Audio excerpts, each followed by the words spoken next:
तो दोस्तों मैं देख के आया हूँ द फैंटास्टिक फोर। और अगर सच्चे दिल से कहूँ ना तो बहुत ही कम उम्मीदों के साथ गया था, क्योंकि ये सुपर हीरो मूवीज़ से ना मेरी उम्मीद ही ख़त्म हो चुकी है। लेकिन फैंटास्टिक फोर ने मेरी उस बिलीफ को, मेरी उस सोच को और पक्का किया कि अगर आपके पास अच्छी कहने की कहानी है तो आप एक घिसे पिटे फार्मूले में भी कम से कम दर्शकों को एक ऐसी फ़िल्म दिखा सकते हो जो उनको देखने के लायक लगे। तो ये अपने वही फैंटास्टिक फोर हैं। एक जो इलास्टिक की तरह खिंच जाता है, एक जो कभी गायब हो जाती है, कहीं भी प्रकट हो जाती है, सू, पीटर, वही सारे। और अपना वही जल के इधर उधर उड़ने वाला अपना एक और अंकल।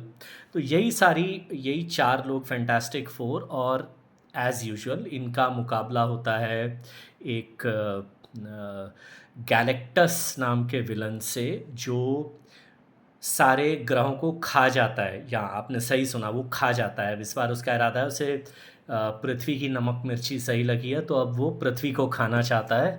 और उसकी एक वो मिठाई की दुकान पे चांदी का वर्क नहीं होता, बर्फ़ी चमचम रसगुल्लों के ऊपर, तो वो एक चांदी का वर्क लपेट के घूमती है एक सर्फ बोर्ड के ऊपर पूरे अंतरिक्ष में। वो शाला नाम की एक उसकी चेली है जो उसके लिए ग्रह ढूंढती है।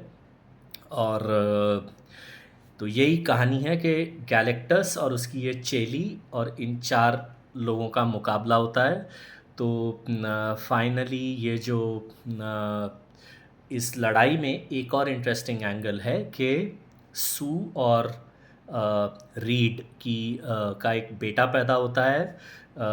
और गैलेक्टस को वो बच्चा चाहिए, क्योंकि कुछ दिखता है उसको, गैलेक्टस को, उस बच्चे में कि ये बच्चा अब गैलेक्टस का उत्तराधिकारी बन जाएगा और गैलेक्टस को मुक्ति मिल जाएगी कि वो जो सदियों से प्लैनेट्स को खा रहा है।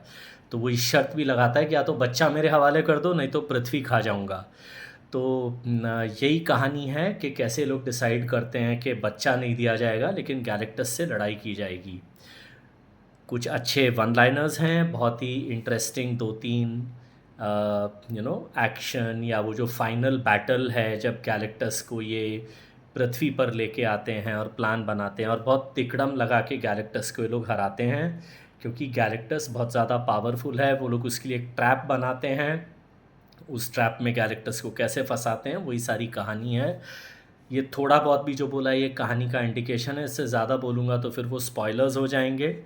कुल मिलाकर कई ऐसे सीन्स हैं जो आपको अच्छे लगेंगे कि गैलेक्टस को वो फाइनली कैसे कैप्चर कर लेते हैं या कैसे उसको हराते हैं।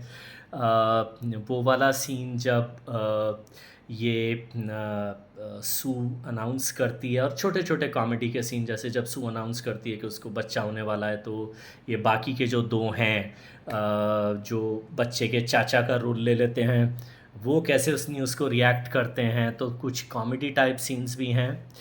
कुल मिलाकर एक और सबसे अच्छी बात है कि 2 घंटे 5 मिनट टाइप की फ़िल्म है, और एज़ यूजुअल एंड क्रेडिट में ये भी दिखाया है कि कैसे अवेंजर्स डूम्सडे में फैंटास्टिक फोर की भी एंट्री होगी। कुल मिलाकर ये जो चारों एक्टर्स हैं, Pedro Pascal, Vanessa Kirby, Joseph Quinn, Ebon Moss, ये अच्छे एक्टर्स हैं।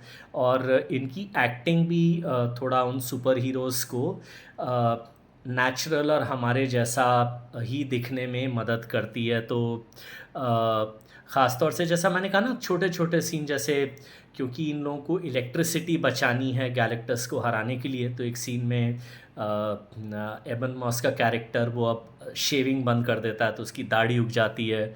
तो फिर सब लोग उसको कह रहे हैं कि looking good in a beard, लेकिन उसको लग रहा है कि कहीं मजाक तो नहीं उड़ा रहे। तो ऐसे जिन्हें बोलते हैं ना अर्थी रियल टाइप सीन्स, वो हैं इस फिल्म में। कुल मिलाकर सुपर हीरो फिल्म्स में ये जो स्पेशल इफ़ेक्ट्स, जिन्हें अब मैं सरकास्टिकली स्पेशल डिफेक्ट्स बोलता हूँ, उनके ऊपर जो एक ज़रूरत से ज़्यादा एम्फेसाइज हो गया था और कहानी कहीं ना कहीं पीछे जा रही थी इन फिल्मों में, वो कहानी को थोड़ा सा उभारा गया है। और मुझे सबसे अच्छी बात लगी इस फिल्म में स्टैंड आउट कि किसी सुपर हीरो मूवी के निर्देशक ने ये सोचा कि भाई चलो ये जितने भी एलियन अंतरिक्ष के जितने भी लफंगे हैं, इनको न्यूयॉर्क में ही अपना हरिद्वार, अपना तिरुपति, अपना तीर्थ धाम दिखाई देता है, तो ये आते न्यूयॉर्क में ही है तोड़-फोड़ करने। तो पहली बार किसी डायरेक्टर ने ये सोचा कि सुपर हीरो लोगों ने उस विलन से लड़ाई से पहले पूरे न्यूयॉर्क शहर को पहले खाली करवाया कि चलो बिल्डिंगें टूटेंगी लेकिन लोग नहीं मरेंगे। नहीं तो चाहे ट्रांसफ़ॉर्मर्स हो, चाहे अवेंजर्स हो, चाहे और कोई फ़िल्म हो, बैटमैन हो, टैटमैन हो, जो भी हो, डायरेक्टरों ने ये कहा बहुत आबादी बढ़ रही है न्यूयॉर्क की, मरने दो 10-15 लाख को। बिल्डिंगें वो लोगों से भरी हुई बिल्डिंगों को तुड़वाते थे हर फ़िल्म में। तो ये पहला डायरेक्टर है जिसे मुझे लगता है ऑस्कर-वॉस्कर ना मिले तो भी ह्यूमन राइट्स वाले ही आके 2-4 चवन्नियाँ दे जाएँगे इसी बात की। सो ऑल इन ऑल एक एंटरटेनिंग फ़िल्म है, पैसा वसूल फ़िल्म है, आप देख सकते हैं। और मुझे पिछली 15-20 कचरा सुपर हीरो फ़िल्में जो देखी मैंने, उनमें ये थोड़ी अच्छी फ़िल्म लगी है मुझे।